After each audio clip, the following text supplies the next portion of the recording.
Një vit pas saj vizite që ja bëri kryeministri Albin Kurti pasi kishte psuar sulm në zemër derisa ishte edhe në dializë, Bislim Zyrapi i është drejtuar Ministrisë së Shëndetësisë.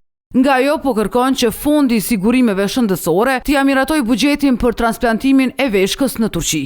Por ish shefi i shtabit operativ të ushtrisë qëllimtare të Kosovës mohoi për Klan Kosovën të ketë kërkuar mobilizim të qytetarëve për ta ndihmuar. Kjo me përjashtim të një nisme midis bashkëluftëtarëve për ta mbledhur shumën që nuk plotësohet nga rimbursimi qeveritar, e cila me kërkesën e tij pritet të ndalet. Sipas shefit të hemodializës në spitalin e Prizrenit, Recep Hapqiu, Zyrapi po i ndjek procedura të rregullta. Ai ka dorëzuar si pacientat të tjerë që kanë nevojë për transplant të veshkës në Ministrinë e Shëndetësisë. Në momentin ku ta gjen, domethënë pacienti dhuruesin, donatorin e veshkës, i aprovohen këto.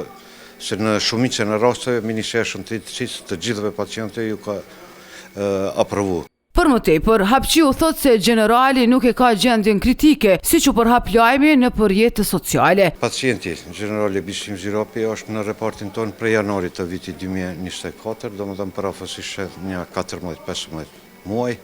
Për momentin ai e ka gjendjen stabile, është pacienti dializës. Si ushtarak karriere, Zyrapi ka qenë i përfshirë edhe në luftën e Bosnjës si komandant i një njësie speciale.